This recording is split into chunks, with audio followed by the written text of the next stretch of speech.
नहीं होता है। अगर मेंस में कोई सवाल आ भी गया तो अब तक जैसा आया है वो टू द पॉइंट वाले सवाल आए हैं। नॉर्मली मेंस के सवाल इलेक्शन कमीशन से बनने की संभावना है, वो हमने ऑलरेडी इलेक्शन सिस्टम के अंदर समझा है कि चुनाव आयोग के क्या-क्या काम होते हैं, वो क्या समस्याओं का सामना कर रहा है और उनका समाधान कैसे-कैसे हो सकता है। तो वो पॉइंट्स आपको कवर करना ही है। बाकी फैक्चुअल टॉपिक है तो आपको उसको पीटी के हिसाब से याद करना है। अगर मेंस में आ जाए तो टू द पॉइंट आएगा, हूबहू लिख दीजिएगा।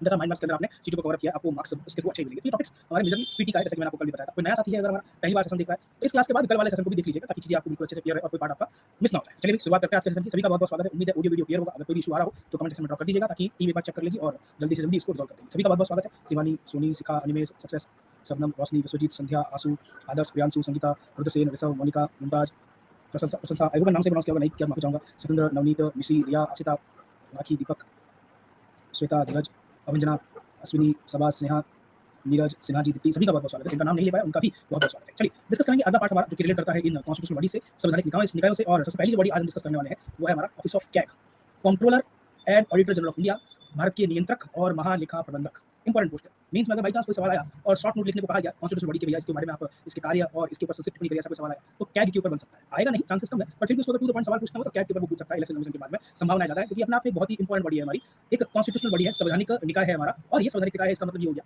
कि सर संविधान में कहीं ना कहीं तो ये ऑब्वियसली लिखी रखा होगा हमारा। तो आर्टिकल नंबर 148 148 वो आर्टिकल है जो कि कहता है कि भैया एक ऑफिस होगा हमारा controller and auditor general of India का। कैग का फुल फॉर्म याद होना चाहिए, पूछ लिया जाता है कई बार हमारा। नियंत्रक और महालेखा प्रबंधक इसको कहेंगे। ये भी एक इंडिपेंडेंट संस्था है, स्वतंत्र संस्था है और परमानेंट बॉडी है, स्थायी संस्था है। यहाँ पर सरकारों के साथ में ये बदल जाए ऐसी वाली व्यवस्था नहीं है। जो शुरुआत से चली आ रही है, लंबे समय से चली आ रही है और ये कंटिन्यू हमको आज भी दिखाई देती है। और सरकार इसके अंदर रियल में कुछ खास नहीं कर सकती। इंडिपेंडेंट हमारा यह है कि इसको भी सिक्योरिटी ऑफ टेन्योर दिया गया है, यानी कि कार्यकाल की सुरक्षा दी गई है। हटाने का तरीका इतना आसान नहीं है कि आप कभी भी इसको हटा पाए हमारा। बट इसके साथ साथ इसके पास जो पावर है वो एक्चुअली चिंताजनक पावर है, क्योंकि अगर ये काम अपना ढंग से स्टार्ट करे और सरकार की गलतियां ढूंढ के सामने ले आए तो ये वो व्यक्ति है जो सरकार पलट देता है। इसलिए अपने आप में ये बहुत ज्यादा जरूरी संस्था है हमारी। इंडिपेंडेंट है, स्वतंत्र है, परमानेंट है, स्थायी और कॉन्स्टिट्यूशनल बॉडी है, संवैधानिक निकाय है। आर्टिकल नंबर 148 में इसके बारे में लिखा गया है। काम क्या है ये? ऑडिट का काम करता है, लेखा परीक्षण का काम करता है। मतलब सरकार के जो खर्चे हैं, सरकार के खुद के खर्चे, सरकार के डिपार्टमेंट्स के अंदर आने वाले जो ऑफिसेज है हमारे वो खर्चे, सरकार की जितनी भी अलग अलग कंपनियां हैं जो कि जिसमें सरकार की हिस्सेदारी है हमारा या फिर पूर्ण रूप से सरकार की है, जो हमारे पीएसयू दिखाई देते हैं हमको, ओएनजीसी, डीआरडीओ वगैरह सब कुछ, उन सब के खर्चे एनालाइज करता है। देखता है कि भैया जितना पैसा लिया था कि भाई इस 1000 करोड़ रुपए का इस्तेमाल करना है एक एक्स वाई जेड नाम की योजना में, तो एक्चुअली में वो 1000 करोड़ रुपया खर्च किया कि नहीं किया? अगर नहीं किया तो बताओ बाकी का कहाँ है? अगर एक्स्ट्रा खर्च किया तो ये भी बताओ बाकी एक्स्ट्रा खर्च क्यों किया? 1000 करोड़ रुपए कम क्यों पड़ गए? और अगर उसके चाय समोसे भी खाए तो वो भी हिसाब किताब लिख करके बताओ उनको कि भैया इसके चाय समोसे हमने खाए। ये हमारा ऑडिटिंग का काम करता है। ये चेक करता है कि वो जो पैसा आपको खर्च के लिए मिला था, जो आपने बजट के रूप में पेश किया था, फिर पैसा निकाला था, वो एक्चुअल में उस फाइनेंशियल ईयर में, उस वित्तीय वर्ष में इस्तेमाल हुआ कि नहीं हुआ? कैसे इस्तेमाल हुआ? कहाँ इस्तेमाल हुआ? किस पर्पस से इस्तेमाल हुआ? ये चेक करने का काम हमारा कैग का है, यानी कि नियंत्रक और महालेखा प्रबंधक का है। और ये पार्लियामेंट के बिहाफ पे ये काम करता है, यानी कि इसकी रिपोर्ट हमारे प्रेसिडेंट के पास आती है, फिर पार्लियामेंट के सामने इसको रखा रहता है चर्चा करने के लिए, ताकि कल को अगर सरकार ढंग से काम नहीं कर रही हो तो पार्लियामेंट को इन्फॉर्म किया जा सके कि सर पैसा तो लिया था लेकिन हमसे काम हो नहीं पा रहा है। और ये चेक करने का काम हमारा कैग करता है, ऑडिटिंग का काम करता है, लेखा परीक्षण का काम करता है ये। और ऐसा नहीं है कि ओनली सेंटर की गवर्नमेंट की ही अथॉरिटीज के अकाउंट चेक करता है, स्टेट की गवर्नमेंट के किसी भी अथॉरिटी के अकाउंट चेक कर सकता है। अगर इससे रिक्वेस्ट की जाए सर जी आकर क्या कर लीजिए, इस चीज को कवर कर लीजिए। ऑडियो वीडियो नहीं आ रहा है, ओके वो रिफ्रेश कर देते हैं, जस्ट मिनट, एक मिनट दीजिएगा, रिफ्रेश भी कर दिया आप। अभी क्लियर है? कोई डाउट किसी को? अभी ऑडियो वीडियो वाला पार्ट क्लियर है सभी को? अनीस वासी आप प्रॉब्लम बता रहे थे, उम्मीद है क्लियर होगा। चलिए अगला सर, ये तो ऑडिटिंग का काम हो गया, कोई दिक्कत नहीं। लेकिन ये ऑडिटिंग होती कैसे? इसने रिपोर्ट बना करके भेजी तो कोई बैठा है क्या जो उनकी रिपोर्ट के ऊपर चर्चा करेगा? बिल्कुल याद रखिएगा, इंपॉर्टेंट पॉइंट है। नॉर्मली आपको ये पार्ट एक ही साथ देखने को कम मिलता है, लेकिन कैग पहले ऑडिटिंग करने का काम करता है, उसके बाद में अपनी को हमारी एक एक जो भी उसने हमारी ऑडिटिंग की है उसकी रिपोर्ट बनाएगा और रिपोर्ट हमारे किसको सौंपेगा? प्रेसिडेंट को सौंपेगा कि सर जी ये वाली रिपोर्ट मेरे इस फाइनेंशियल ईयर की है, मुझे ये लगता है कि इसके अंदर ये समस्याएं हैं, ये चीजें ठीक है। जो जो समस्या इसको होगी यानी लगेगा कि चीजें ठीक नहीं है, वो जो रिपोर्ट बना करके भेजेगा उसके ऊपर एक पेपर चिपका दिया जाएगा हमारा व्हाइट पेपर, उसमें लिख दिया जाएगा ये प्रॉब्लम है, इस पेज पर डिटेल में लिखी गई है और इस तरह की टेबल जो भी रेफरेंस वो देना था रिपोर्ट में वो सब दे देंगे। वो रिपोर्ट जब प्रेसिडेंट के पास जाएगी, प्रेसिडेंट महोदय उसको पार्लियामेंट के सामने रखेंगे, तो पार्लियामेंट में डिस्कशन नहीं होता है। आता जरूर पार्लियामेंट के अंदर है लेकिन पार्लियामेंट डिस्कशन नहीं होता। याद करो थोड़ा सा पहले टॉपिक पढ़ा था हमने, पार्लियामेंट्री कमेटी, संसदीय समिति। वहाँ एक और संस्था पढ़ी थी हमने कमेटी के अंदर, सबसे पहली पीएससी, पब्लिक अकाउंट कमेटी, लोक लेखा समिति, भारत की सबसे पुरानी संसदीय समिति में से एक हमारा। ये जो लोक लेखा समिति है, पीएससी है, इसके पास जाता है वो रिपोर्ट। पार्लियामेंट में कैसे चर्चा हो सकता है? एक ही साथ बैठ करके। लोकसभा के अंदर हमारे 543 लोग हैं हमारा, राज्यसभा के अंदर हमारा 245 लोग हैं, इतने सारे लोगों के बीच डिस्कशन पॉसिबल नहीं है। तो जब प्रेसिडेंट हमारी वो रिपोर्ट पार्लियामेंट को सौंपते हैं तो पार्लियामेंट उसके ऊपर डिटेल में डिस्कशन करे, उससे पहले रिपोर्ट जाएगी पीएससी के पास, हर साल जाती है और पीएससी देखती है कि कैग ने जो लिखा है वो कितना सही है, कितना गलत है। अगर उसको कल को कोई डाउट आता है भैया कैग जी ये चीज क्लियर नहीं हो पा रही है, हमको आपने ये जो चीज लिखी है, यहाँ पर अच्छा लिखा है या रिपोर्ट है, पॉइंट रखा है, आप हमको थोड़ा क्लियरफाई करके बताओ, तो कैग को ये हाजिर होने का हुक्म भी दे सकती है अपने पास। इधर की आ जाओ, आप जो है हमको समझाओ ये चीज कैसे हुआ। फिर पीएससी जब उस रिपोर्ट को जांच करती है ओवरऑल, तो समराइज फॉर्म के अंदर बता देती है, पीपीटी कमेटी के अंदर एक एक क्लॉज को ढंग से डिस्कस किया जाता है, तो समराइज करके बता देती है भैया कि भैया हाँ कैग ने जो आरोप लगाया था वो बिल्कुल सही है, या कैग ने जो पॉइंट कहे थे वो एनालाइज करके उसमें कोई प्रॉब्लम नहीं है। तो ये वो संस्था है पीएससी हमारा, जो कि कैग की रिपोर्ट पर जांच करती है और फिर हमारा अपने पॉइंट्स लिख करके भेज देती है पार्लियामेंट में। सर यहाँ पर हमको कुछ डाउट्स है जो आरोप हमारे कैग ने लगाए, तो उसके आधार पर सरकार से सवाल पूछे जाते हैं कि सर जी कैग की रिपोर्ट ये कह रही है, पीएससी ने इसकी जांच की है और पीएससी ने इसको सही पाया, आपके क्या सवाल है, इस सवाल के जवाब क्या बताइए हमारा। तो जो कोयला घोटाला जो आप सुनते हो या 2G स्पेक्ट्रम का घोटाला जो आप सुनते हो वो इसी का नतीजा था। इसी ने अपनी रिपोर्ट में लिखा था कि भैया मिलना कुछ और चाहिए था हमारा, लेकिन मिला कुछ और, इसलिए हमको घोटाला नजर आता है। एक्चुअल में एक पॉइंट और बता दूं, जब स्कैम्स की आप बात करते हो या घोटाले की बात करते हैं, 2 लाख करोड़ का है, 10 लाख करोड़ का, एक्चुअल में इतना बड़ा घोटाला नहीं होता है। कोई किसी ने इतना सारा पैसा नहीं खाया होता है कि 2 लाख करोड़ खा गया, 10 लाख करोड़ खा गया, ये बहुत बड़ा अमाउंट है। जैसे कोयला घोटाले की बात किया 10,000 करोड़ का घोटाला खाया था। 10,000 करोड़ छोटा अमाउंट नहीं है, इस घर में भी नहीं आएगा हमारा कि उसको अंदर हम जमाना स्टार्ट करते तो भी हमारा जगह कम पड़ जाएगी, इतना ज्यादा पैसा हमको देखने को मिलता है। तो घोटाला फिर कैसे कहा गया कि इतना कुछ तो पैसा खाया होगा, नो डाउट, थोड़ा बहुत तो कुछ करोड़, कुछ 100 करोड़ तो अंदर लिए होंगे, तो जाकर के हमारा इतना सारा सेटिंग किया होगा। लेकिन जो घोटाला टर्म यूज किया जाता है वो एक्चुअली वो सेम अमाउंट नहीं होता है। एक्चुअली मान लीजिए जैसे पेन है, ये यूनिक पेन है, इमेजिन मैंने स्पेंड को लिया और आपको बेचा और कहा भैया ये 10 किलोमीटर तक हमारा कंटिन्यूअस रहेगा, बहुत लंबे समय तक चल सकता है और एकमात्र ऐसा पेन है। तो आप लेने की ट्राई करोगे तो मैं इसकी प्राइसिंग उसके अकॉर्डिंग लगाऊंगा, 100 रुपया लगाऊंगा। लेकिन अब आप अच्छा ही ले जा रहे हो, 100 रुपये में पेन लेके क्या करेंगे, इससे 10 पेन आएंगे, 10 की छोड़ो 20,000 किलोमीटर 20 किलोमीटर लिख लेंगे हम उससे 10 पेन से हमारा, तो आप इंटरेस्टेड नहीं होंगे। मैं प्राइस को कम कर दूंगा, 100 का खरीदा 80 कर दूंगा, मेरे को बेचना है हाल में, क्योंकि मेरे मेरे किसी काम का नहीं है, मैं उसको यूज करके शायद इतना ज़्यादा प्रॉफिट नहीं कमा सकता, तो मेरे को बेचना है, मैं 80 कर दूंगा। आप बोलोगे मेरे को 80 महंगा पड़ रहा है, एक काम करोगे 70 बेचोगे तो इसे 70 तो थोड़ा टफ नहीं हो सकता है, काम करते हैं 72 के अंदर कर देते हैं, 2 रुपया मेरा 70 रुपया तुम्हारा अकाउंट में शो करता है, थोड़ा मैं भी कमाऊंगा, थोड़ा आप भी कमाना, हम हमारे मालिक को शो कर देंगे कि थोड़ा कम ही हुआ सर। क्यों? क्योंकि मार्केट में डिमांड नहीं है, आप लेना नहीं चाहते हो और मेरे को अपनी चीज़ को बेचना है। मैंने जब मार्केट में उस चीज़ को उतारा था तो 100 रुपया सोच के उतारा था कि भैया 100 रुपये में बिकेगा, लेकिन एक्चुअली बिका वो हमारा 70 रुपये में। ये जो गैप है, ये है वो घोटाले की रकम। कि सर जब मार्केट में रखा गया था तो सोचा था कि इससे हमारा एक्स नाम का पैसा आएगा, इतना आएगा, लेकिन एक्चुअल में उतना मिला नहीं। ऐसा नहीं है कि वैल्यू कम हो गई, चीज़ तो वही है, क्वांटिटी कम नहीं की हमने। अगर मेरे को पहले 100 पेन ऐसे बेचने थे तो मैं अभी आपको 100 पेन ही बेचूंगा, लेकिन पहले आइडिया ये था कि 100 पेन 100 रुपए एक पेन बिकेगा हमारा, तो मैं अच्छा पैसा कमा लूंगा। लेकिन किसी वजह से ऐसा कुछ हो गया कि भाई मैं ले नहीं पाया, क्योंकि सामने वाला व्यक्ति लेने को इंटरेस्टेड ही नहीं है, मेरे को अपना सामान बेचना था। बेचने के संबंध में मैंने थोड़ा-सा आपके साथ थोड़ा सेटलमेंट कर दिया, जानकारी-वानकारी थोड़ी लीक कर दी, भैया थोड़ी तुम ले लो, थोड़ी हम ले लें, ये भी करने की कोशिश कर लेते हैं, या फिर मार्केट में डिमांड नहीं होने के कारण अपनी प्राइसिंग को थोड़ा ही कम कर दूंगा, 70 रुपए में एक पेन बेच के 100 पेन बेच दूंगा। ये जो गैप नजर आया इसको क्या करता है घोटाला। जो आप 10,000 करोड़ का घोटाला की बात करते हैं, एक्चुअली 10,000 करोड़ का घोटाला नहीं था, वो 10,000 करोड़ रुपए कब मिले हमको, जो कि मिलने की संभावना ज्यादा थी अगर उसका प्रॉपर ऑक्शन होता तो। अब वो प्रॉपर ऑक्शन हो क्यों नहीं पाया, क्योंकि सर मार्केट में ऑक्शन के लिए प्लेयर ही नहीं आए, गिनती के नाम मात्र के प्लेयर थे। अब वो गिनती के 2-3 लोगों के बीच में ऑक्शन करवाया जाए तो फिर कोई मीनिंग ही नजर नहीं आता हमारा, कि इनके बीच में ऑक्शन हो जाए। तो सामने वाला भैया हमारे बीच में ऑक्शन करवाने का काम करो, अब बांट लेते हैं, थोड़ा बहुत मुझे दो, थोड़ा बहुत इनको दे दो, हमारे अकॉर्डिंग सबको पता है कर लो। सरकार को तो कोई लगा अपना वो ब्लॉक्स बेच रहे थे, सरकार ने उस ऑक्शन वाले टर्म पर ना जाकर के उस तरह से हमारा ओवरऑल पार्टी से किया कि है हमारा माल भी बिक जाए और इलेक्ट्रिक प्रोडक्शन भी होता है, पैसा भी आता है। वो पैसा ऐसे कम है क्या भैया ये घोटाला हुआ। ये जो गैप है हमारा ओवरऑल पार्टी का पार्ट, कि मैंने बेचने का सोचा तो था कि इतने में बेचूंगा, लेकिन आप लेने को तैयार नहीं हो, लेकिन मेरे को माल बेचना है, अदरवाइज खराब हो जाएगा और मैं उस पेन का कुछ नहीं कर सकता, इसको लेकर मैं कुछ नहीं करूंगा, अपने पर्टिकुलर प्लांट्स को दे दूंगा, अच्छा इससे क्या कर सकता हूं, कुछ पॉसिबल नहीं है हमारा। तो मैंने कम में बेच दिया कुछ लोगों को और वही चीज घोटाले के रूप में हमको सामने देखने को मिलती है। इस तरह प्रॉपर रूप से ऑक्शन हुआ होता, हमारा नीलामी हुई होती तो हमको ज्यादा पैसा मिलता, और क्योंकि ये कम मिला तो इसका मतलब कहीं ना कहीं गड़बड़ है, ये सरकार को नुकसान हो गया, सरकार को नुकसान हो गया मतलब घोटाला हो गया। अब ये घोटाले दो तरीके से नुकसान, दो तरीके से, एक तो मार्केट ड्रिवन, इसे मार्केट में डिमांड ही नहीं, कोई लेने को तैयार ही नहीं है, तो ऐसी स्थिति के अंदर मेरे को अपने माल की प्राइसिंग को कम करना पड़ेगा। दूसरा कि भैया गिनती के 2-3 लोग हैं, हमने आपस में सेटलमेंट कर दिया कि इसको हमारा जो है ये आवंटन देना है, ये ब्लॉक देना है, तो ये इतनी प्राइसिंग भर दो, थोड़ा तुम्हारा थोड़ा मेरा, वो पार्ट आपको 2G स्पेक्ट्रम के अंदर देखने को मिलता है। अब इसी चीज को लेकर के सवाल उठता है कैग के ऊपर कि सर आपका काम ऑडिटिंग का है, बहुत अच्छी बात है, लेकिन ऑडिटिंग करने का ये जो आपका तरीका है इसमें थोड़ी सी गड़बड़ है और कई बार कैग की रिपोर्ट पर सवाल भी उठे। ऐसा नहीं है कि कैग ही फाइनल व्यक्ति हमारा और सब कुछ कर सकता है, जैसे कि 2G स्पेक्ट्रम की बात की जाए तो कैग ने कहा था 2 लाख करोड़ का घोटाला है ऑलमोस्ट, फिर कोर्ट में ये मामला गया तो थोड़ा कम हो गया और 1.5 लाख करोड़ के आसपास, हम इसी चीज को थोड़ा माइनराइज मान के चलते हैं, 2 लाख करोड़ का घोटाला है 2G स्पेक्ट्रम के केस के अंदर। तो मतलब ये कैग ने माना अपनी रिपोर्ट में कि सरकार अगर प्रॉपर रूप से ऑक्शन करवाती 2G स्पेक्ट्रम के तो 2 लाख करोड़ रुपए एक्स्ट्रा कमाती। क्या हमारी स्कैम की डेफिनेशन हमने समझा, ये गैप कितना था हमारा। अब वर्तमान की स्थिति में इतना तो आप सभी जानते हो कि भैया 5G 2G से बेटर है, ये तो किसी को भी पता है, इंटरनेट यूज करने वाले आज के व्यक्ति को पता है हमारा कि हर हाल के अंदर 2G से बेटर रहेगा 5G हमारा। तो ऑब्वियसली बात है बेटर चीज महंगी बिकेगी, महंगी बिकेगी तो जितना पहले में बिका उससे ज्यादा पैसा मिलना चाहिए था, और ये तो उसका 3 गुना है, यानी 3G से भी अच्छा, 4G से भी अच्छा 5G, तो अच्छी स्पीड दे रहा है। इस बार सरकार ने जो ऑक्शन किया ओवरऑल हमारा उसका जो पैसा आया वो 1.5 लाख करोड़ आया, इतने में सरकार ने बेचा ऑक्शन करके 1.5 लाख करोड़। पहले वाले के अंदर कैग ने कहा 2G 2 लाख करोड़ रुपए कम में बिका, जबकि 5G पूरा का पूरा ऑक्शन के थ्रू बिका और उसका प्राइसिंग 1.5 लाख करोड़ ही आया। तो ये ऐसे कैसे संभव हो सकता है कि भैया पुरानी टेक्नोलॉजी महंगी बिक रही थी, नई टेक्नोलॉजी हमारी सस्ती बिक रही है, जबकि वो पुरानी जो है हमारी वो सस्ती वर्तमान वाली से कई गुना खराब है, या उल्टा कह दूं कि नई वाली हमारी पुरानी वाली से कई गुना बेटर है। तो चीज तो नॉर्मली दिखनी चाहिए थी अच्छी क्वांटिटी में, अच्छी पर्टिकुलर प्राइसिंग के अंदर, लेकिन वो हुआ नहीं। तो क्या इसको घोटाला नहीं कहोगे? अगर इसको घोटाला कह रहे हो तो ये जो ऑडिट करने का तरीका है कि सर आप कैसे तय कर रहे हो कि इतना पैसा हमारा कम मिला, इतना पैसा हमको मिलना चाहिए था, आपका कोई तो तरीका होना चाहिए था। और इसी चीज को लेकर के कैग की वर्किंग पर सवाल उठा है कि सर आप ऑडिट का जो तरीका बता रहे हो वो आपको इस पेन का जो मूल्य मेरे को लगा कि मैं मार्केट में उतारा था 100 रुपया, ये नहीं देखा आपने कि मैंने उसको 70 रुपए बेचा क्यों? कुछ तो कारण रहा होगा जिसकी वजह से इस पेन को मेरे को 100 का 70 में बेचना पड़ा, क्योंकि मेरे को 70 में बेचना पड़ा, इसलिए मेरे को नुकसान हुआ। हम ये नहीं कहते कि कोई घोटाला हुआ ही नहीं, कहीं ना कहीं ये राजा ने पैसे खाए थे और कुछ चुनिंदा लोगों को हमारा वो स्पेक्ट्रम देने की कोशिश की थी, लेकिन ये बात तो क्लियर है कि भैया प्रॉपर ऑक्शन करवा करके नई टेक्नोलॉजी को 1.5 लाख करोड़ बेच रहे हो और पुरानी टेक्नोलॉजी के अंदर हमारा इसी प्राइस के आसपास दिखा था, 1.25 लाख करोड़ के आसपास दिखा था, जिसके अंदर सरकार उसमें कहने का था 2 लाख करोड़ कम दिखा, तो ये तो फिर डबल बड़ा घोटाला हो गया। और यहाँ पर भी यही स्थिति देखने को मिली 5G के केस में। सिर्फ 2 ही तो प्लेयर थे, जियो और एयरटेल। वोडाफोन बेचारा लेना चाहता था लेकिन उतना रकम नहीं था उसके पास में, तो नाम मात्र का बड़ा पार्ट था। इसके बाद में अडानी जी को थोड़ा सा स्पेक्ट्रम दे दिया क्योंकि और तो मार्केट में अवेलेबल नहीं था। कुछ फॉरेनर आना चाहते थे कि भैया हम भी इंडिया के अंदर आके सर्विस स्टार्ट करेंगे, लेकिन सरकार की टर्म्स इतनी टफ थी कि वो वापस चले गए। माइक्रोसॉफ्ट भी चाहता था हम भी आए, वो भी वापस चला गया। फेसबुक चाहता था हम भी आए, वो भी वापस चला गया। लास्ट एंड ने भी सोचा था कि हम भी इस सेक्टर के अंदर कुछ बेटर करने की कोशिश करेंगे उससे, वो भी वापस चला गया हमारा।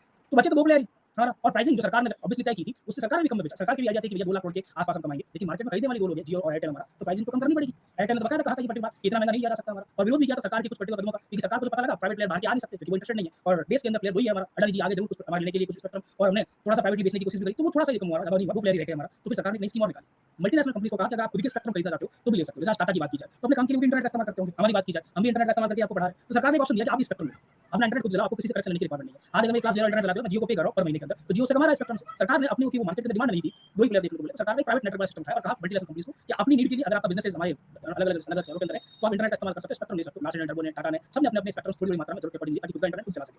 तो यहाँ ये रूल्स दिखाई देते हैं मार्केट ड्रिवन। तो इसी चीज को लेकर सवाल उठा कि स्कैम किसको मानोगे, कि जो मार्केट के अनुसार नीतियों में चेंज करना पड़ा वो भी स्कैम कहोगे, या पैसा खाया वो भी स्कैम कहोगे, तो दोनों में डिफरेंस क्या है। और इसी चीज को लेकर के क्या की रिपोर्ट पर सवाल उठा कि सर आपका ऑडिटिंग का जो तरीका है वो एक केस को तो स्कैम घोषित कर रहा है, दूसरे केस को हमारा एकदम वैलिड घोषित कर रहा है, ये थोड़ा समझ से परे है हमारा। ऐसा लगता है कि चीज़ें हमारी सही नहीं है। यही वो कारण है कि कैग की रिपोर्ट पर सवाल उठते हैं। और जब ये 5G वाला मामला हुआ था हमारा, तो उस पर तो ज़्यादा सवाल उठे थे कि भैया पुरानी टेक्नोलॉजी में तुमने कह दिया था कि 1.5 लाख हमारे 2 लाख करोड़ का नुकसान हुआ था और नहीं तो हमारे 1.5 लाख करोड़ में बिकी है, अब भी नहीं कह रहे हो कि स्कैम हुआ है। क्यों? कारण क्या है? तो कैग पर फिर से सवाल उठते हैं। आज से लगभग 7-8 महीने पुरानी बात है हमारा। लेकिन फिर भी पूछ लिया था, बैंक से पूछ लिया तो याद रखिएगा, पहली कमी जो कैग के अंदर हमारी शो की जाती है वो है ऑडिटिंग का तरीका, कि क्यों ये ओवरऑल पॉलिटिकल पार्ट हमको लगता है कि कैग जो हमारा आकलन कर रहा है वो किस आधार पर किया गया, क्या एक्चुअल घोटाला हुआ या मार्केट के अकॉर्डिंग जो डिमांड थी हमारी उसके थ्रू हमको कम करना पड़ा, वो भी घोटाला माना जाएगा तो फिर सरकार काम कैसे करेगी? देखिए मेरे को तो अगर ये चीज़ बेचनी है आपको हर हाल के अंदर, तो फिर मैं हर हाल में उसको कम से कम प्राइस पे आके बेचना चाहूँगा, जितना मैं अफोर्ड कर सकूँ उतना नुकसान हो रहा है, तो फिर वो घोटाला नहीं होता, वो सरकार की मजबूरी होती है कि भैया इतना हमें बेचना ही पड़ेगा। क्लियर? कोई डाउट हो तो प्लीज़ पूछ लीजिएगा। बिल्कुल सही कहा, एब्सोल्यूटली राइट। हाँ, पीएससी बड़ी संस्था है, वो पार्लियामेंट्री कमिटी है। सिखा ये गैप घोटाला कैसे हुआ? हम यही बात कर रहे हैं कि कैग ने जब इस गैप को मेरे को मजबूरी में इसीलिए बेचना पड़ा इस 100 रुपए की चीज़ को 70 रुपए में, क्योंकि आप लेना नहीं चाहते हो, मेरे को हर हाल में बेचना है। तो गैप हो गया, मार्केट में डिमांड के अकॉर्डिंग हुआ ये। कैग ने इसको घोटाला कैसे कह दिया? ये अपने आप में इम्पोर्टेंट पार्ट है।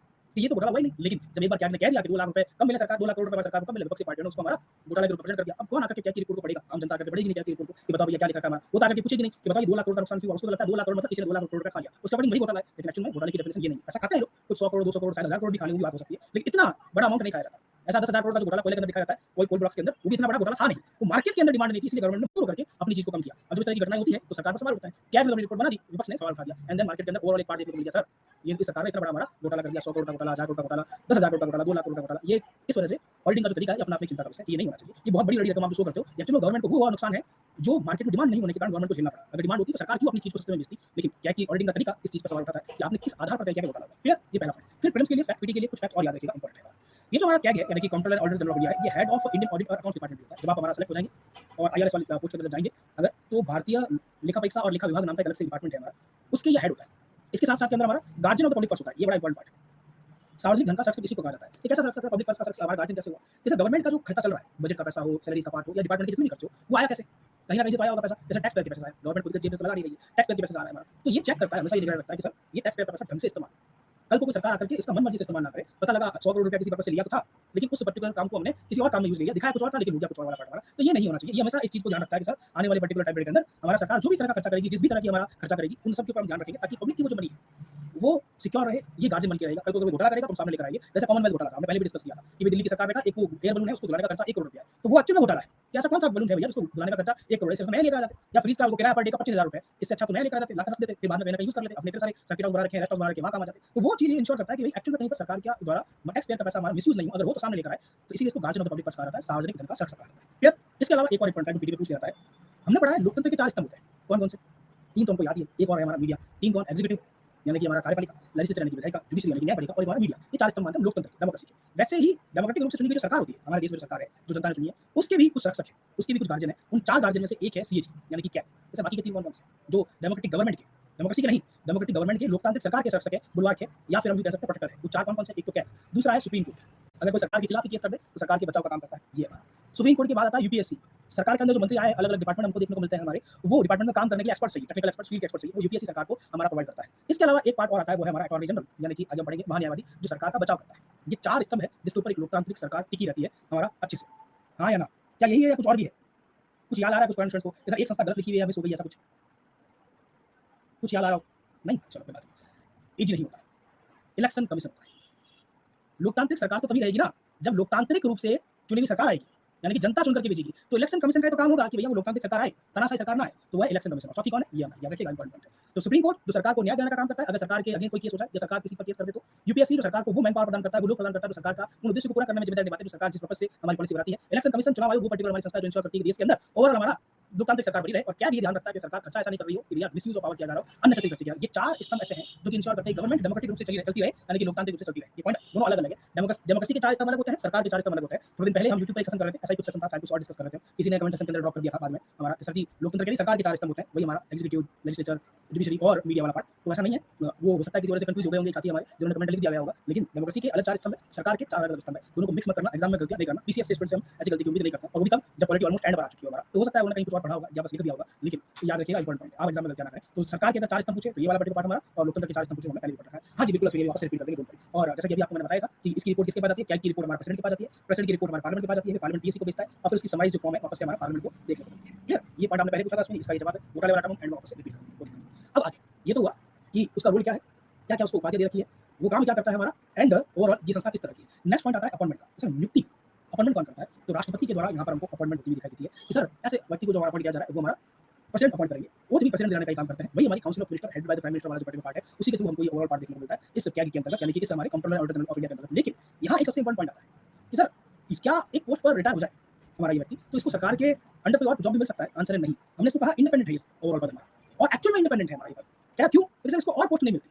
एक बार एक व्यक्ति अगर हमारा कैग बन गया, controller auditor general of India उसको बना दिया गया हमारा, तो ऐसी स्थिति के अंदर वो रिटायरमेंट के बाद अगर उसका कार्यकाल बचा भी है, तो भी उसको कोई पोस्ट नहीं मिलेगा। अगर उसके कार्यकाल 2 साल का बच गया है, 6 महीने का बच गया है, 3 महीने का बच गया, 50 साल की एज में, उससे कोई फर्क नहीं पड़ता। आप रिटायर मतलब रिटायर, ना तो सेंटर की गवर्नमेंट को जॉब मिलेगी, ना स्टेट की गवर्नमेंट जॉब मिलेगी, ना गवर्नर बनाए जाओगे, ना ही किसी और पद पर किसी और ऑफिस में जाओगे। कैग का ही पोस्ट लास्ट पोस्ट है। तो कल को अगर सरकार थोड़ा घूस भी देना चाहे, तो भैया काम करो, इग्नोर, थोड़ा तुम रखो, थोड़ा हम रखेंगे, बाद में तुमको गवर्नर बना देंगे या राष्ट्रपति बना देंगे या चुनाव लड़वा देंगे, कुछ नहीं हो सकता। आगे कोई पोस्ट होल्ड ही नहीं कर सकते हमारा किसी भी स्थिति के अंदर। इसीलिए ये रियल में एक इंडिपेंडेंट संस्था नजर आती है, स्वतंत्र निकाय नजर आता है, जो सरकार कभी भी किसी स्थिति में इसको प्रोटेबल तो नहीं दे सकती कि भैया तुमको बाद में हम क्या करेंगे, कुछ ओवरऑल पर्टिकुलर पोस्ट देंगे या फिर लाभ दे देंगे, रिटायरमेंट के बाद में तुमको गवर्नर बना देंगे, ये पॉसिबल नहीं है हमारा। यानी कि अगर इसने गलत काम किया है अगर, तो सिर्फ इसकी नैतिकता में प्रॉब्लम है, सिर्फ इसकी एथिकल प्रॉब्लम है। बाकी कॉन्स्टिट्यूशन ने तो हमेशा ये इंश्योर किया था कि भैया किसी भी वजह से किसी भी सिचुएशन में इसको कोई ना बहका पाए हमारा, इसलिए क्लियर किया तुमको कोई पोस्ट नहीं मिलेगी, किसी तरह का हमारा रिअपॉइंटमेंट होगा ही नहीं। और सिक्योरिटी ऑफ टेन्योर जो हमने कहा, सुरक्षा कार्यकाल की जो हमारी दी गई, वो बहुत बेटर तरीके से दिया गया। बिल्कुल कहा गया कि सर आपका कार्यकाल 6 साल का होगा या 65 साल की एज होगी, दोनों में से जो भी पहले हो जाए हमारा, वो आपका कार्यकाल माना जाएगा। यानी कि जो इलेक्शन कमीशन को सिक्योरिटी दी गई, जो यूपीएससी के मेंबर्स को सिक्योरिटी दी गई, वैसी ही सिक्योरिटी यहाँ पर देखने को मिलती है हमारा कि सर 6 साल का कार्यकाल और 65 साल की एज, दोनों में से जो भी पहले हो, आप यहाँ पर हमारा कार्यकाल टर्म करेंगे पूरा हमारा। इससे पहले आप रिजाइन देना चाहो तो दे सकते हो, प्रेसिडेंट ने अपॉइंट किया तो उसी को दोगे। और अगर रिन्यू करने की नौबत आती है आपको टाइम से पहले, तो भी सरकार अपनी मर्जी से नहीं हटा सकती, सुप्रीम कोर्ट के जज को जैसे हटाते हैं एक्जेक्टली वैसे हटाते हैं। यानी जो इलेक्शन कमीशन को यहाँ पर हमने सिक्योरिटी दी, वही सेम सिक्योरिटी कार्यकाल के अंदर इनको भी दी। तो जब सरकार अपनी मर्जी से व्यक्ति को हटा नहीं सकती अपने दम पर, क्योंकि उसके पास वो नंबर नहीं है, सुप्रीम कोर्ट के जज को आज तक नहीं हटाया गया हमारा, तो फिर इसको भी नहीं हटाया जा सकता किसी भी स्थिति के अंदर, क्योंकि विपक्ष की रिक्वायरमेंट रहेगी, विपक्ष ऐसे व्यक्ति को क्यों हटाना चाहेगा जो सरकार की घोटाला को सामने लेकर आ रहा है। इसलिए फुल सिक्योरिटी ऑफ टेन्योर है, इंडिपेंडेंस भी है, सरकार इसका कुछ नहीं बिगाड़ सकती। अगर ये गलती करेगा तो सिर्फ उस केस में करेगा कि इसको खुद को कोई लाभ मिल रहा हो पैसे के रूप में, और तब मिल सकता है जब इसकी एथिक्स में प्रॉब्लम हो, यानी इसकी नैतिकता में प्रॉब्लम हो। संविधान ने ये जरूर इंश्योर किया है कि भैया ये व्यक्ति कभी भी हमारा बायस नहीं हो ही नहीं सके और ना ही कोई इसको डराने की कोशिश करे हमारा। इसीलिए कई बार कैग की वर्किंग पर सवाल उठ जाता है कि भैया तुम तो इंडिपेंडेंट संस्था हो, सरकार तक तुम्हारा कुछ नहीं बिगाड़ सकती, तुम किसी भी व्यक्ति को बुला करके पूछ सकते हो कि ये पैसा कहाँ खर्च किया, तब तुम्हारी रिपोर्ट में ये गड़बड़ कैसे नजर आती है। इसीलिए ऑडिटिंग के तरीके पर सवाल उठता है। तो भैया आपने कैसे तय किया, ये तो बताओ कि ये घोटाला हुआ, क्या कारण रहे उस प्राइस को कम मिलने का, वो आपको पता होना चाहिए था। अब इस ओवरऑल सिस्टम में एक समस्या और है, कैग की जो दूसरी कमी है, हमने इसका फुल फॉर्म पढ़ा, controller and auditor general of India, नियंत्रक और महालेखा प्रबंधक। महालेखा मतलब सरकार के बड़े-बड़े अकाउंट को चेक करता है, तो वो तो काम नहीं कर रहा है। लेकिन एक वर्ड इसके अंदर और है, कंट्रोलर, नियंत्रक। ये नियंत्रण कहाँ कर रहा है? एक्चुअली में जो नाम है वो काम नहीं है। कि सर कंट्रोलर लिखा हुआ है, नियंत्रक लिखा हुआ है, लेकिन नियंत्रण कुछ नहीं कर रहा है। कैसे? कि सर ये तो बाद में आता है फाइनेंशियल के एंड में, बाद में आकर के चेक करता है कि घोटाला हुआ कि नहीं हुआ, पैसे का ढंग से इस्तेमाल हमारा हुआ कि नहीं हुआ। तो ये जो पर्टिकुलर टर्म है हमारी कंट्रोलर, यानी कि नियंत्रक, कंट्रोलर नहीं कंट्रोलर, कंट्रोलर ये जो हमारा पर्टिकुलर पार्ट है, ये काम तो हुआ ही नहीं। अब किसी ने 1000 करोड़ रुपए लिया, जाकर के खर्च कर दिया, अब वो इधर-उधर खर्च कर रहा था अगर हमारा चाय पीने के संबंध में, हमारा या फिर समोसे के संबंध में या कहीं रिश्तेदारों के संबंध में, वो तो खर्चा हो गया। अब क्या करोगे उसका? अब तो कुछ नहीं हो सकता। तो नियंत्रण कहाँ किया? नाम तो है कंट्रोलर, लेकिन नियंत्रण में सब कुछ नहीं कर रहे हो। तुम तो जब पूरा लुट गया है उसके बाद आ रहे हो ये बताने के लिए भैया लुटा दिया है। तो आपने ऑडिटिंग का ही काम किया है। आप ओनली क्या हो हमारे वो ऑडिटर हो जो आकर देखता है भैया यहाँ गड़बड़ हो गई है, अब इसको नौकरी से निकाल दो भैया, इस पर केस करो। आपने रोकने की कोशिश नहीं करी। इसीलिए इस व्यक्ति को हमारा कोई सीरियस नहीं लेता कि भैया ये कुछ आकर के कर जाएगा। क्यों? क्योंकि कार्रवाई तो पार्लियामेंट के अंदर होगी। ये तो रिपोर्ट बना करके भेजेगा, पीएससी जांच करेगी हमारा, पीएससी जांच करके भेजेगी। पीएससी कौन सा सरकार को कटघरे में खड़े कर सकती है? पीएससी तो सिर्फ हमारा हंगामा कर सकती है, देखो यहाँ ये गड़बड़ हुई है। अब सरकार पर दबाव तो पॉलिटिकल पार्टी डालेगी, राजनीतिक दल विपक्ष का। अगर वही कमजोर है तो सरकार का कौन क्या बिगाड़ लेगा? कुछ नहीं। कोर्ट जा सकते हो अगर वो घोटाले का सबूत आपके पास देखने को मिलता है तो। लेकिन पीएससी ने अगर पा लिया कि भैया इसके अंदर कोई गड़बड़ी नहीं है हमारा, क्योंकि पीएससी के अंदर सरकार की मेजॉरिटी हमको ज्यादा देखने को मिलती है, तो विपक्ष हंगामा करने का कुछ नहीं कर सकता। इसलिए ये एक्चुअल में कंट्रोल का काम कर ही नहीं रहा है। जब गड़बड़ हो रही है तब ये कुछ नहीं कर सकता। जब पूरा फाइनेंस निकल जाता है तब आकर के चेक करता है कि भैया बताओ हिसाब पिछले साल का क्या रहा, इसमें तो नुकसान हो सकता है कि भैया आपको गया पैसा गया, एक्चुअली में घोटाला हो गया, ये रोक नहीं सकता। इसीलिए इसकी वर्किंग पर सवाल उठता है कि सर एक तो नाम में जो काम लिखा है वो आप करते नहीं और दूसरा आपके काम करने का जो तरीका है वो वेल डिफाइंड नहीं है। तो आपने कैसे तय किया कि ये नुकसान आपको यहाँ पर ओवरऑल देखने को मिल रहा है? माना कि हो सकता है नुकसान, लेकिन एक्चुअल में तो वो नुकसान का तरीका पता होना चाहिए। जैसे कि अभी दिल्ली के केस में पता लगा कि दिल्ली के अंदर हमारे इस सीएजी ने कहा कि सरकार ने विज्ञापन पर खर्चे ज्यादा कर दिए और इतने करोड़ हमारे 100 करोड़ खर्चे कर दिए। तो सरकार के खर्चे रहेंगे, पार्टी के खर्चे नहीं, सरकार के खर्चे रहेंगे, वो तो हमारे संचित निधि से ही आएंगे, वो और कहाँ से आ सकते हैं? अब खर्चे ज्यादा कर दिए तो सेंट्रल की गवर्नमेंट भी खर्चा कर रही है, स्टेट की और भी गवर्नमेंट खर्चा कर रहे हैं, तो केंद्र की सरकार या राज्य की बाकी सरकार को छोड़कर दिल्ली की सरकार के खर्चे क्यों दिख रहे हैं? और वो पैसा मांगा गया आम आदमी पार्टी से कि भैया तुम पैसा दो। सरकार के खर्चे कब से राजनीतिक पार्टी देने लगी? अगर ऐसा होने लगा कि सरकार की कोई पर्टिकुलर स्कीम प्रमोट कर रहे हो और राजनीतिक पार्टी को पैसा देती है हमारा, तो फिर तो सबसे ले लो कि भैया ये तुम गड़बड़ कर रहे हो, ऐसा नहीं होना चाहिए था। अब हर पार्टी जो पावर में है, एक्चुअली सरकार ये है तो पार्टी, तो ऑब्वियसली बात है वो हमारा होर्डिंग लगा के दिल्ली सरकार वगैरह लिखेगी, उसका फेस भी आएगा सीएम का, क्योंकि सीएम पीएम का फेस तो आ सकता है। तो ये तो सरकारी खर्चे काउंट हो गया हमारा। तो आपने कैसे ये तय कर दिया कि इस वाली सरकार का जो खर्चा किया गया प्रचार के अंदर, सरकार की खुद के प्रचार के अंदर, वो तो बढ़िया है, वो सही है, और दूसरे वाली का सही नहीं है। इसलिए ऑडिटिंग के तरीकों पर सवाल उठता है। क्या करिए? सर संविधान में तो बहुत कोशिश करी कि आप इंडिपेंडेंट रहोगे और स्वतंत्र भी रहोगे, हमारा सिक्योरिटी और देंगे। आप ही के एथिक्स में कहीं ना कहीं समस्या है, जब आपका भी राजनीतिकरण होता है कहीं ना कहीं दिखाई देता है, जो कि सही चीज़ नहीं है। अगर इलेक्शन कमीशन के अंदर संस्था जो बैठी है वो भी सरकार के अकॉर्डिंग काम करने लग जाए हमारा, क्या है जो सरकार के खर्चों पर ध्यान रखने के लिए बैठी है वो भी अगर सरकार के अकॉर्डिंग काम करने लग जाए हमारा, यूपीएससी बेचारा कुछ नहीं करता है, सिंपल सी भर्तियां करने का काम करता है हमारा, बचाओ सुप्रीम कोर्ट ही है अगर, जो कि ध्यान रखता है कि क्या हो रहा है क्या नहीं हो रहा है, और उसके अंदर भी अगर सरकार जाकर बैठ जाए तो कौन सी डेमोक्रेटिक गवर्नमेंट, कौन सी लोकतांत्रिक सरकार? अगर सरकार की मर्जी से ही काम करोगे, हर एक संस्था हमारा जिसकी जिम्मेदारी थी कि लोकतांत्रिक रूप से आप चलते रहो, तो कोई नहीं बचेगा। फिर तो चला लो हमारे चुनी हुई एक सरकार जो कि एक्चुअली डेमोक्रेटिक नहीं होगी, वो हमारा डेमोक्रेसी तो कहलाएगी लेकिन ऑटोक्रेटिक फॉर्म में कहलाएगी, तानाशाही के रूप में कहलाएगी। डेमोक्रेसी का इंडेक्स आया था जिसके अंदर बताया गया था भारत लिबरल डेमोक्रेसी से ऑटोक्रेटिक डेमोक्रेसी की तरफ जा रहा है, यानी कि जहां हर तरह के लोगों का विचार हुआ करता था, हर तरह के लोग हमारा चुनकर के अपनी बात आगे रखा करते थे, वो धीरे-धीरे ऐसा बता रहा है कि चुनाव तो जा रही है सरकार, लेकिन प्रयास कुछ इस तरह के संस्थाओं के कंट्रोल इस तरह के बाद में सरकार को कुछ नहीं बिगाड़ सकता। इसको एक टर्म नाम दिया गया नया, ऑटोक्रेटिक डेमोक्रेसी। ये है तो चुनी सरकार लेकिन ऑटोक्रेटिक तरीके से चल रही है। सब सरकार से सवाल पूछने वाला कोई नहीं है। जैसे ईरान के केस, अभी इजराइल के केस में देखने को मिलता है, भाई सरकार से सवाल कौन पूछ सकता था? Supreme court. सरकार के फैसले को कौन बदल सकता था? Supreme court. चलिए काम करो, सुप्रीम कोर्ट पे चेंज करो, अपने बंदे वहां बैठा लो, तो आप सरकार से सवाल नहीं हो पाएंगे। किसी तरह की, क्योंकि अपने बंदे वहाँ देखने को मिल रहे हैं हमको। और दूसरा, सुप्रीम कोर्ट से पावर छीन लो जुडिशियल रिव्यू की। इज़राइल की सरकार ने अपने देश के सुप्रीम कोर्ट से पावर छीन ली कि तुम जुडिशियल रिव्यू नहीं कर सकते, मतलब हमारे फैसलों की जाँच नहीं करोगे। तो फिर सरकार के फैसलों की जाँच करेगा कौन? खुद सरकार। तो फिर तो संविधानवाद खत्म, कॉन्स्टिट्यूशन खत्म। शुरुआत की क्लास में पढ़ा था हमने। तो संविधानवाद का मेन पर्टिकुलर हमारा उद्देश्य यही था कि एक सरकार हो, लेकिन वो लिमिटेड हो, सीमित सरकार हो, उसके ऊपर भी नियंत्रण रहे। जब वो नहीं रहेगा तो संविधानवाद ही खत्म। और हमने ये भी पढ़ा है शुरुआत की क्लास में कि संविधान होने का मतलब ये नहीं कि संविधानवाद भी बनेगा। कॉन्स्टिट्यूशन ये इंश्योर नहीं करता कि कॉन्स्टिट्यूशन की अवधारणा वहाँ होगी। ये तो उस संविधान के अंदर वो क्या बेसिक इंग्रीडिएंट्स है, वो क्या बेसिक नियम है, कॉन्सेप्ट है जो सरकार को लिमिट करता है और सरकार की भी जाँच करता है। तब एक देश में संविधानवाद हो सकता है, यानी कि लोकतांत्रिक सरकार हो सकती है। अदरवाइज़ तो बस ठीक है सरकार चल रही है। इसीलिए इन चारों संस्थाओं का जो हमारे ओवरऑल पर्टिकुलर 4 संस्थाएँ हैं, उनका ढंग से काम करना ज़रूरी है। हर संस्था का, नॉट ओनली ये 4 सीबीआई मान लो और भी कोई मान लो, तो सभी इसी तरह से काम करें तभी पॉसिबल हो सकता है। इस टॉपिक से रिलेटेड कोई डाउट हो तो प्लीज़ पूछिए, अगर 2-4 डाउट दिखाई दे रहा है, हम उसको भी आंसर कर देते हैं। ओके, राखी ने क्या पूछा था? सर बट मार्केट में डिमांड ही कम है तो उसमें गवर्नमेंट की क्या गलती है? एब्सोल्युटली करेक्ट राखी, वही वाला पॉइंट है हमने शुरुआत में यही कहा कि जब आप ये पेन लेने को तैयार ही नहीं हो, लेकिन मेरे को पता है ये पेन मेरे पास किसी काम का नहीं है, वो कोई ना अगर मैं रखूँगा तो मैं निकालूँ, मैं ही बिजली बनाऊँ, मैं ही बेचूँ तो पॉसिबल नहीं है कि उसमें कुछ कमा पाऊँगा और जल्दी कमा पाऊँगा। तो मैंने मार्केट की डिमांड पे डिवाइड करके प्राइसिंग को कम कर दिया। सरकार की कोई गलती नहीं है इसके अंदर। वो मार्केट ही नहीं है, हर कोई बिज़नेसमैन ऐसे ही काम करता है, सरकार भी ऐसे ही काम करती है। वर्तमान में 5G का जो हमारा स्पेक्ट्रम नीलाम हुआ, वो भी एक्ज़ैक्टली ऐसे ही हुआ कि आइडिया कुछ और था, लेकिन लोग ही नहीं आए हमारा, तो लोग ही नहीं आए तो भैया हमने प्राइसिंग डाउन कर दी। तो उसको भी घोटाला मानना तो गलत हुआ। ये घोटाला थोड़ी हो गया, ये तो मार्केट डिमांड के अकॉर्डिंग हुआ। मेरे को लगा ज़रूर था कि मैं 100 रुपए कमा लूँगा एक पेन का, लेकिन मैं कमा नहीं पाया। अब उसको भी घोटाला कहोगे कि भैया ये तो स्कैम हो गया, तो फिर कैग के ऊपर सवाल उठना है, क्योंकि काम तो कैग का ही है, ये चीज़ ओवरऑल करना, फिर तो चिल्लाते रहो कितना भी, कि भैया कोई घोटाला नहीं हुआ, कोई घोटाला नहीं हुआ। एक बार कैग ने डिक्लेयर कर दिया अपनी रिपोर्ट में कि घोटाला हुआ है, बस दूसरे वाले पक्ष को आरोप लगाने का मौका मिल जाएगा। हम ये भी नहीं कहते कि कैग की रिपोर्ट बिल्कुल गलत होती है, कॉमनवेल्थ घोटाला था, वहाँ पैसा खाया था, लेकिन तरीका किस आधार पर तय कर रहे हो? मार्केट के अकॉर्डिंग अगर वो चीज़ सस्ते में बिकी है, मार्केट में डिमांड के अकॉर्डिंग, तो घोटाला काउंट नहीं हो सकता। मैं जानबूझ के लोगों को आने ना दूँ कि भैया मैं टर्म ऐसे बनाऊँ जिसकी वजह से गिनती के 4-5 लोग ही आ सके हमारा स्पेक्ट्रम खरीदने के लिए, कोयला खरीदने के लिए, वो घोटाला काउंट होता है। मेरी मिली भगत हो जाए कि मैं किसी को काम में धीरे से जाकर टेंडर की प्राइस भर रहा, सरकार ने इसके आस-पास फिक्स कर रखी है हमारा, तो मेरे को मिलेगा, क्योंकि सरकार पहले एक फिक्स प्राइस तय करती है और उसकी जितना पास में होता है हमारा सरकार की प्राइस में, उसको टेंडर मिलता है। तो मैं किसी को काम में जाके कह दूँ इतना कर देना, वो घोटाला समझ में आता है। तो मैं नियमों में इस तरह के बदलाव कर दूँ कि एक ही व्यक्ति को हमारा बेनिफिट मिले, तो घोटाला काउंट होता है। मार्केट में ऐसा कुछ हुआ ही नहीं, डिमांड ही नहीं है, तो फिर मैं बेचूँगा भी सस्ते के अंदर, वो घोटाला नहीं होता। कैग ने दोनों को घोटाला कहा, तो एक्चुअल में वो तरीका गलत है आपका, ये चीज़ सही नहीं, इसीलिए इसके ऊपर सवाल उठते हैं। ओके, और बताएँ, और कोई डाउट? आजकल जेपीसी का क्या मैटर है? जेपीसी, देखो जेपीसी एक्चुअल में कुछ खास कर नहीं सकती, लेकिन एक चीज़ ज़रूर है, आज तक जितनी बार जेपीसी बनी है, उसका रिजल्ट एक ही निकला है, सरकार बदल जाती है।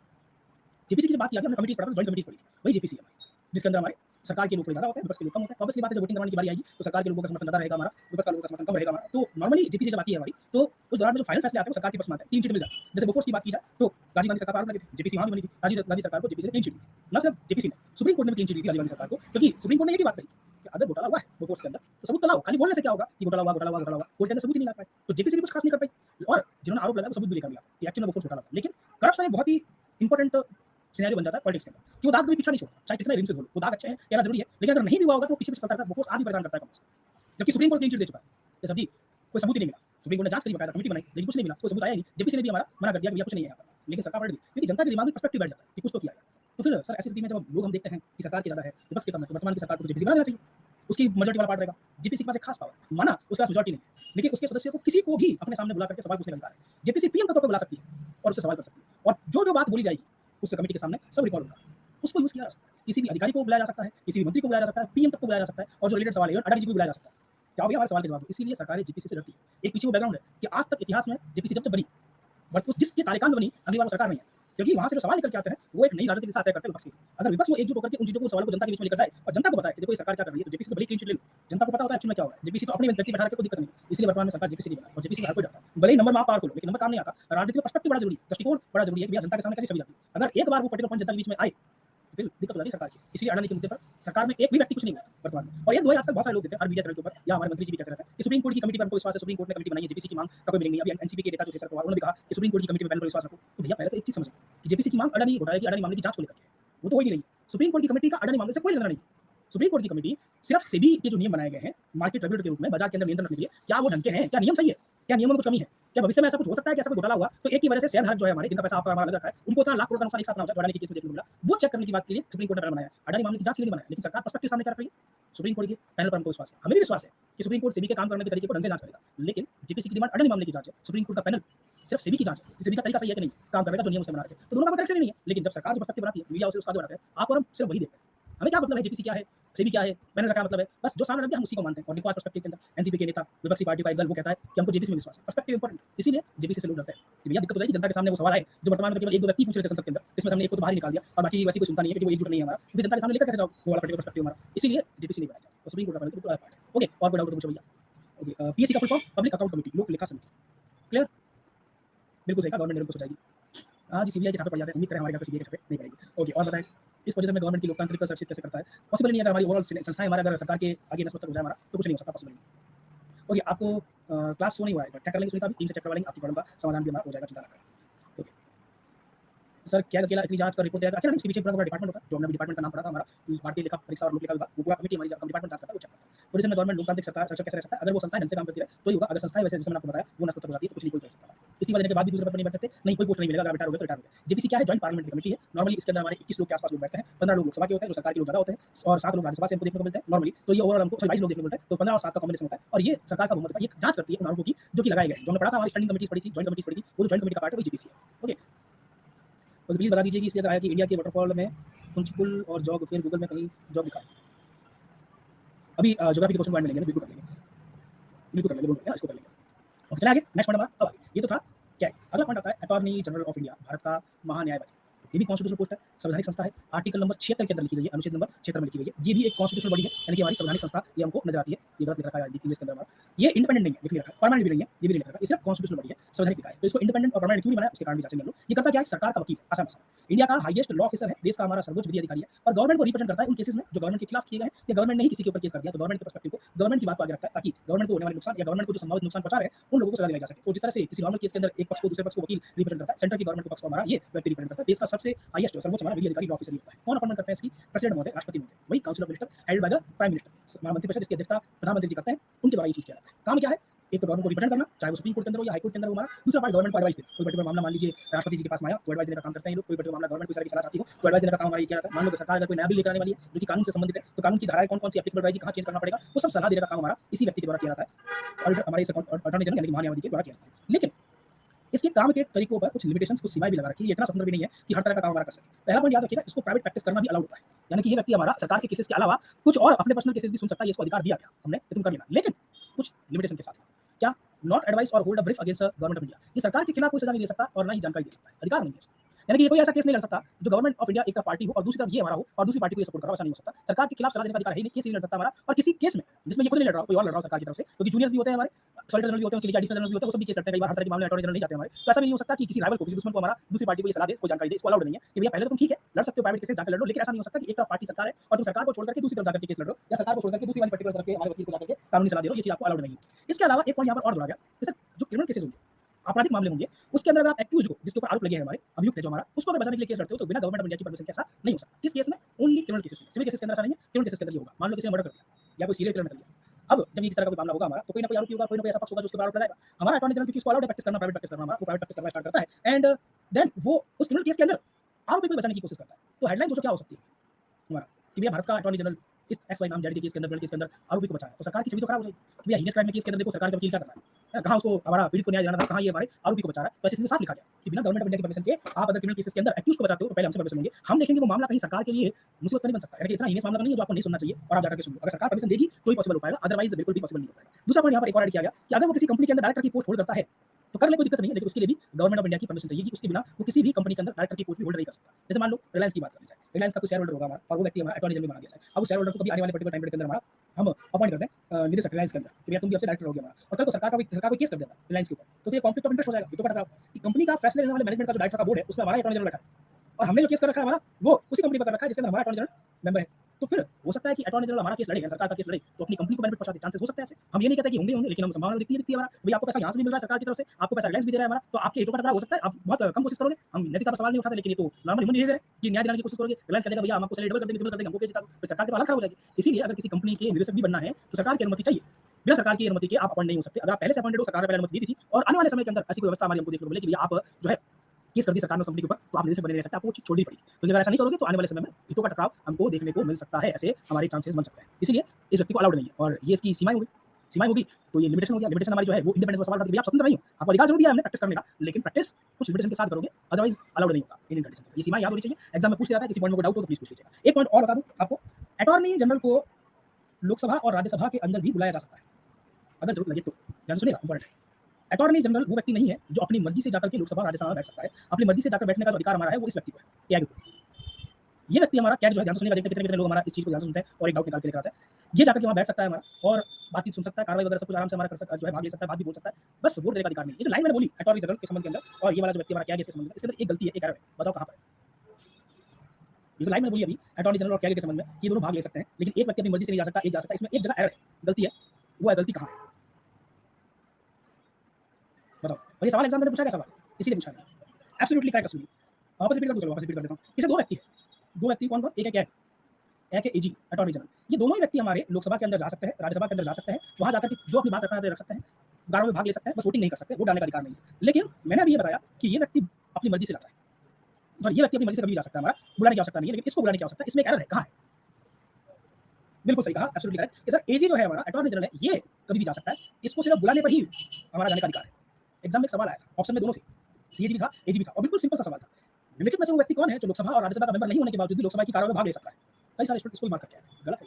भाग ले सकता है का मतलब कभी भी जा सकता है, कोई बुलाने की आवश्यकता नहीं है। जा ये भी सकता है, जा ये भी सकता है, लेकिन इसको जब बुलाओगे किसी चीज़ के सवाल-जवाब के संबंध में तभी जा सकता है, इसको बुलाने की ज़रूरत नहीं है। ये हमारा कभी भी जाए, कोई सरकार बुलाए चाहे नहीं बुलाए, जाकर के लोकसभा में बैठ सकता है, राज्यसभा में बैठ सकता है, वहाँ जाकर के अपनी बात रख सकता है, हमारा प्रोसीडिंग्स में भाग ले सकता है। बस एक काम दोनों नहीं कर सकते, वो काम क्या है? वोट नहीं डाल सकते। ये भी जा सकता है, ये भी जा सकता है। फ़र्क कितना है? ये बुलाने पर जाता है सर जी और इसको अधिकार है कि तुम जाकर के बैठ सकते हो। इसीलिए जब सवाल एग्ज़ाम के अंदर आए कि उस व्यक्ति का नाम बताओ जो कि हमारा मेंबर नहीं होता फिर भी लोकसभा और राज्यसभा के अंदर हमारा कार्रवाई में भाग ले सकता है, अपनी बात रख सकता है। आंसर हमेशा ईज़ी रहेगा, कोई भी सीएजी मार्क करके नहीं आएगा। सीएजी भी जा सकता है लेकिन बुलाने पर जाता है। क्लियर? हाँ, ऐसे भी कर सकते हैं। एजी फैमिली और दूसरा रिश्तेदार है, बिल्कुल। हाँ, मैं आंसर बदल के बोल रहा था। इसीलिए मैं सोचा कोई ना कोई बोलेगा, पर कोई नहीं बोला इसलिए मैंने पूछ लिया, ये गलती है, आप बता दीजिए। ये एग्ज़ाम में ऐसा ही चीज़ वो करेगा। हमको दोनों याद रहता है, दोनों जा सकते हैं, लेकिन कंडीशन पता होनी चाहिए कि एजी जो है हमारा, वो कभी भी जा सकता है, बुलाने की आवश्यकता नहीं है। सीएजी बिना बुलाए नहीं जा सकता, बुलाया जाएगा तभी हमारा जा सकता है। क्लियर? चलें आगे नेक्स्ट पॉइंट पर, अगला पार्ट हमारा। तो ये तो हो गया हमारा अटॉर्नी जनरल वाला पार्ट। यहाँ तक में कोई डाउट हो तो प्लीज़ पूछ लीजिएगा। अब आगे कि अटॉर्नी जनरल जो बनाया जाएगा हमारा, वो किसे बनाया जाएगा? किसी को भी बना दोगे? नहीं। ऐसे व्यक्ति को बनाया जाएगा जो सुप्रीम कोर्ट का जज बनने के लिए सारी क्वालिफ़िकेशन रखता हो तब। कौन-सा? क्या क्वालिफ़िकेशन ज़रा बताओ? सुप्रीम कोर्ट का जज बनने के लिए कंडीशन नंबर 1, कंडीशन नंबर 2 और अगर कोई तीसरी कंडीशन भी हो तो बताओ। सुप्रीम कोर्ट का जज बनने के लिए 3 कंडीशन है या 2 है, जो भी है बताइए क्या-क्या कंडीशन है? बिल्कुल सही कहा, 5 इयर्स का एक्सपीरियंस होना चाहिए एज़ अ जज of high court. Absolutely correct कि किसी भी हाई कोर्ट के अंदर एज़ अ जज ऑफ हाई कोर्ट आप 5 साल का एक्सपीरियंस हो, बिल्कुल सही। 10 साल का एक्सपीरियंस आपके पास होना चाहिए as a advocate of high court. किसी भी उच्च न्यायालय के अंदर 10 साल का एक्सपीरियंस होना चाहिए और एक कंडीशन और है सुप्रीम कोर्ट के केस में, वो है डिस्टिंग्विश्ड जूरिस्ट, हमारा विधिवत हमारा जो प्रतिष्ठित विधिवेता, कानून की नॉलेज रखने वाला व्यक्ति। ये सारी कंडीशन पूरी करने वाला व्यक्ति को हम क्या करेंगे? एजी बना सकते हैं, अटॉर्नी जनरल बना सकते हैं। क्लियर? बस ये क्वालिफ़िकेशन लिख रखिए कि भैया आपके पास एक ऐसा व्यक्ति हो जो कि थोड़ी नॉलेज रखता हो, वो भी सुप्रीम कोर्ट का जज बनने की नॉलेज रखता हो, ताकि जब आर्ग्यू करेगा कोर्ट में जाकर के तो ढंग से अच्छे से रेफरेंस दे पाए, कानून की समझ रखता हो। लेकिन इंपॉर्टेंट पॉइंट इसका टेन्योर फिक्स नहीं है, इसका कार्यकाल फिक्स नहीं है। ये एकमात्र ऐसी पोस्ट है जहाँ ऐसा लिखा है कॉन्स्टिट्यूशनल कोर्ट संवैधानिक पोस्ट। यूपीएससी में कार्यकाल था, इलेक्शन कमीशन में कार्यकाल था, फाइनेंस कमीशन में कार्यकाल था, अभी इससे पहले सीएजी पड़ा वहाँ भी कार्यकाल था, लेकिन इसका कोई कार्यकाल नहीं, फिक्स है ही नहीं, संविधान ने लिखा ही नहीं। बस जब अपॉइंटमेंट की जाती है किसी पर्टिकुलर व्यक्ति की, उसके अपॉइंटमेंट लेटर में लिखा होता है भैया इतने समय के लिए आपको अपॉइंट किया जाता है। कभी भी प्रेसिडेंट उसको रिमूव भी कर सकते हैं, यानी कि वो जो लिखा भी गया है कि आपको 2 साल के लिए अपॉइंट किया जाता है, उससे पहले भी हटाया जा सकता है। इस्तीफा देना चाहो तो इस्तीफा भी दे सकते हो और क्योंकि अपॉइंट प्रेसिडेंट ने किया था तो रिमूव भी हमारे प्रेसिडेंट महोदय ही करेंगे, लेकिन इसको सिक्योरिटी ऑफ टेन्योर नहीं है। क्यों? कारण बताओ? क्यों? इस बेचारे ने क्या बिगाड़ा कि आपने इसको कोई सिक्योरिटी ऑफ टेन्योर नहीं दिया, जबकि बाकी वाले जो पर्टिकुलर लोग हैं हमारे, उनको ऐसा किया गया।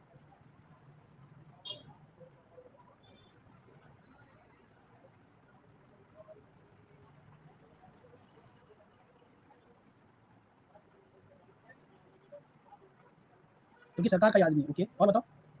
बायस्ड और ग्रीड ना हो सके। बिल्कुल सही कहा। कि सर ये व्यक्ति नियुक्ति सरकार की सिफारिश पे होती है, प्रसाद प्रेम मिलती है, वो बात तो सही है, बिल्कुल प्रसाद प्रेम मिलती है, कभी भी हमारा हटा सकते हैं, मतलब वही वाला पार्ट हो गया। तो सर इसका एक कारण है। इमेजिन करो एक ऐसा वकील है, हमारा सरकार का ईजी है, जो 10 में से 8 केस सरकार को हरा दे। तो क्या सरकार ऐसे व्यक्ति को हमारा अटॉर्नी जनरल बनाना चाहेगी? पॉसिबल नहीं। और अगर मैं संविधान निर्माता ये लिख देते कि भैया सेम एज़ जज ऑफ सुप्रीम कोर्ट, जैसे सुप्रीम कोर्ट के जज को हटाते हैं हमारा, वैसे हटाया जाएगा। तो विपक्ष का ऐसे व्यक्ति को भी हटाना ही नहीं रहता। आज तक कोई सुप्रीम कोर्ट का जज नहीं हटा, आज तक कोई इलेक्शन कमीशन का मेंबर नहीं हटा। तो फिर कैसे पॉसिबल हो जाएगा कि ईजी हट जाता? तो फिर विपक्ष नहीं हटाने देगा तो नुकसान किसको? तो जब वो हमारा ऐसा व्यक्ति जो 10 में से 8 केस हार गया, देश को नुकसान। क्योंकि हारेगी तो सरकार, तो पार्टी का चेहरा थोड़ी आएगा। वो जो भी जुर्माना देना पड़ेगा, जो भी असेट जाएगा आपसे, वो तो देश का जाएगा। तो ये तो गवर्नमेंट ऑफ इंडिया जो शो कर रही है, वो पार्टी नहीं, देश को नुकसान। इसीलिए भैया ऐसा व्यक्ति नहीं रखना। कि भई ढंग से काम नहीं कर रहे हो, टाइम से आप जाइए, आपकी जगह दूसरा लेकर आएँगे। और कार्यकाल तय क्यों नहीं किया? कि कोई मान लो बढ़िया मिल गया तो? हम चाहेंगे नहीं हटाना चाहे तो पहले 3 साल के लिए अपॉइंट किया था, लगा कि आप बढ़िया काम कर रहे हैं, 1 काम करो 1 साल का आप एक्सटेंशन ले लो, 1 साल और आ जाओ। फिर कहा कि भैया आपका रिप्लेसमेंट हमको अभी तक नहीं मिल पाया, 1 काम करो 1 साल आप और आ जाओ, फिर थोड़ा और आ जाओ। तो इसीलिए कार्यकाल तय नहीं है। जब अपॉइंटमेंट किया जाएगा, आपको हमारा क्या है बता दिया जाएगा कि भैया इतने साल का अपॉइंटमेंट है और आपको री-अपॉइंटमेंट मिलेगा। अगर ऐसा होता है कि ओवरऑल ये जो पार्ट है हमारा, आप बहुत बढ़िया से हमारा काम कर रहे हो, तो सरकार क्या करेगी? उसको एक्सटेंशन भी देगी। यही वो रीज़न नज़र आता है हमको कि यहाँ ये जो पार्ट है, ना तो टेन्योर सेट किया गया और ना ही नियुक्ति का तरीका हमारा सुप्रीम कोर्ट के जज के समान किया गया। इसीलिए वो परमानेंट बॉडी नहीं है। कोई डाउट हो तो प्लीज़ पूछो, ये अटॉर्नी जनरल वाला पर्टिकुलर पार्ट हमको यहाँ पर देखने को मिलता है। ये आज का पार्ट। ओके, अमित आपने क्या पूछा था? जो लिखा है आपने इंडिया के वाटरफॉल में कुंचिकुल और जॉब, फिर गूगल में कभी-कभी जॉब दिखता है, लेकिन सवाल क्या है यहाँ पर? आपका क्वेश्चन क्या है इस सवाल के अंदर कि मतलब कुंचिकुल है वाटरफॉल के अंदर, कर्नाटका में जॉब भी है, कर्नाटका में आपने जो हाइट लिख रखी है वो भी सही लिख रखी है, तो क्वेश्चन क्या है इस जॉब वाले वाटरफॉल के रिगार्डिंग?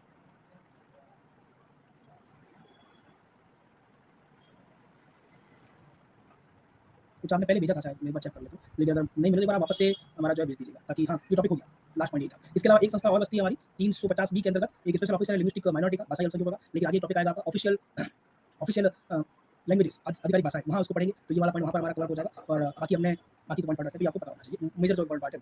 ओके, एक बार देख लेते हैं अमित, आपने अगर कुछ ऊपर पूछा है तो बाई चांस मुझसे मिस हो गया हो। अगर आप है अभी भी क्लास के अंदर, जो डाउट आपने पूछा था उसके लिए, तो आप ड्रॉप कर सकते हैं, अदरवाइज़ क्या किया जा सकता है। नहीं, ऊपर तो आपने कुछ नहीं पूछा, शायद हमें वही क्वेश्चन पूछने के आए थे। हाँ, हो गया, झरने के बारे में पूछा था, ज्योग्राफी का एक सवाल था, साइंस में भी पॉसिबल सबसे हाईएस्ट का पूछ रहे थे, तो वो तो आंसर वो खुद ही लिख रहे थे एक्चुअली में, 455 और 253 मीटर वाला पार्ट हमारा। गूगल में कई बार ऐसा हो जाता है, सर्च करते हैं तो कुछ और आंसर आता है। चलो कोई बात नहीं। वो पूछ लेंगे आस्ट्रोलॉजी फीचर का इस्तेमाल करते हुए। चलिए और कोई डाउट हो किसी को तो प्लीज़ पूछ लो, अगर आप पॉलिटी वाला पढ़ना पार्ट में। सबको क्लियर है? चलो, तो ये है आज का पार्ट हमारा। अब एक संस्था बचेगी, वो हम करेंगे ऑफिशियल लैंग्वेजेज़ में, 2-3 दिन बाद वाला पार्ट हमारा यही है और इस तरह से हमको ये देखना पड़ेगा। बुक और गूगल में ऐसा पार्ट अलग-अलग लिखा गया है। ठीक है, कुछ ही को ही हमारा 455 मीटर के आस-पास हमको देखने को मिलता है। जॉब